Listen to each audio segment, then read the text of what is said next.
Good evening and welcome to the Monday meditation for the 4th of May. It's a bit late this evening, I'm sorry. On Mondays, I've been putting out these reflections on the spiritual themes for the week based on the readings from the Sunday before. But on Fridays, I've been putting out little videos of me wandering around the school and then challenging you to give something up. In the first video, I challenged viewers to give up snacks for 24 hours. And in the second, I asked them to stop taking their phones to the toilet. The taglines for these little videos is Free From Friday, Take Back Control. At the moment we feel very much out of control, don't we? We're not able to plan, we have to react and respond to life. On the radio and in newspapers, journalists are constantly guessing about what will happen next because they're so frustrated. It's so important to us that we know what's going to happen next that when we don't or we can't, we start to guess. It really bothers us that we can't plan because we don't know what's coming. It really bothers us that we just have to react and respond as things unfold. Twitter and Facebook and the blogs are all full of ideas about whose fault the pandemic is and about how this group and that group is handling it wrong. Some want to blame the government and some want to blame China. And we are probably cross with our teachers, our parents, and anyone with authority over us. We might even be cross with ourselves. Where does this frustration and this need to blame come from? I think it's another symptom of that feeling that we're out of control, that other people and events are in control of us. I think this frustration grows from the feeling that we aren't able to make choices about how we live, from the fact that we are being told to stay home, we are being told to keep 2 meters apart, we are being told we can't visit loved ones or meet up with friends. Not only that, we aren't being told when it will end, and we aren't able to do anything to change our circumstances. Things have changed, and they may change again, and then again and again, and we've got no say in any of it. On Fridays, I've been suggesting that we can take back a little bit of control by giving something up. We are told we have to give up going to school, but we can decide ourselves to give up something else that's our choice. I'm trying to say that we can fight the feeling of powerlessness by looking for opportunities to make small choices.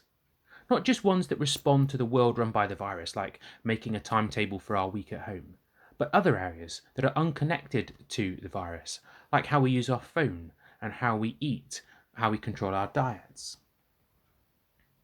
I'm trying to suggest some healthy ways to take back control. But what are some unhealthy ways? How else does our frustration come out? One way is trying to control things that we really shouldn't. Rule breaking, for instance. If I can't do what I want to do, we think, I will do what I'm not supposed to do. Sometimes we're completely aware of this. We want to stick it to the man by breaking his rules. But sometimes we feel this is a more pressing and insistent temptation to do the things we know we shouldn't. We feel more tempted than normal to cheat on our homework or to skip a lesson.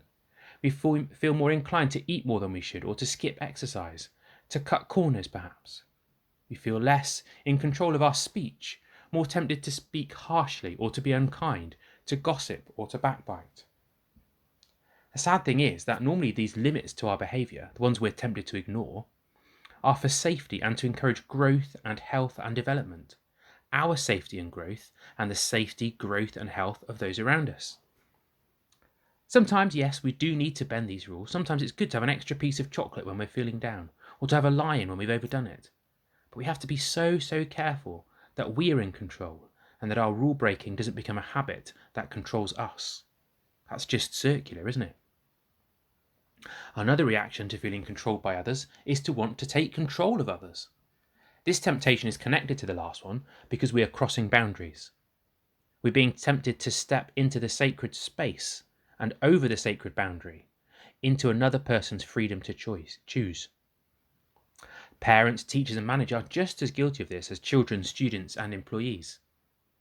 I wonder where and when you are tempted, consciously or unconsciously, to force someone to do your will, to do what you want.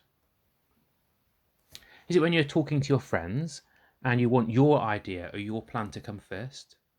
Is it with your sibling when you want to be listened to first, or over a game that you want to set the rules for? Is it when you're talking to a parent? You want them to give you attention now, and you want them to ignore their work and concentrate on helping you with yours. Is it with a child? Are you unwilling to listen and demand that they do exactly as they are told? Perhaps it's with an employee who's pointed out a problem that you'd rather not notice. Most of us have a little bit of power over someone else's life, to a greater or less extent, perhaps in ways that we don't even realise. And most of us will be tempted to use that power to take back a little bit more control in these unsettling times. Recognising that fact is the first step to fighting this tendency. Noticing the emotions that come with feeling out of control, acknowledging that it tempts us to do unhealthy and harmful things is the first step to fighting back. Another step towards freeing ourselves of this tendency to control others because we feel controlled, is to notice how the most intimate and the most important things in our lives are always out of reach of everyone else. How we respond to circumstances, whether we act on our feelings, what principles we cling to, how we understand the world, what our ambitions are, where we want to go in life, who we look up to, whose opinions we value, who we will follow, and who we will love. These are areas that only God could control, and they are areas that he promises to keep out of. In the readings for this week, that we could have heard in church under normal circumstances, we were asked to imagine ourselves as a flock of sheep, protected in a pen or in a pasture behind a brick wall. And we heard how God is not a rule breaker, not a thief who comes in over the fence, crossing boundaries to steal our freedom. And we heard how he isn't violent, forcing the sheep away from safety by shouting, hitting, manipulating, or threatening them. Instead, we heard that God stands outside the pen and calls. My sheep know my voice and follow me, says the gospel. My sheep know my voice and follow me.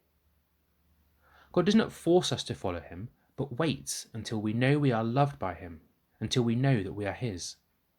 God does not invite himself in, but stands at the door and knocks. God does not force his way in to help us, but waits until we know we need to receive his help. When we are tempted to control others in these unsettling times, let us find comfort in the fact that God protects our sacred places. Amen.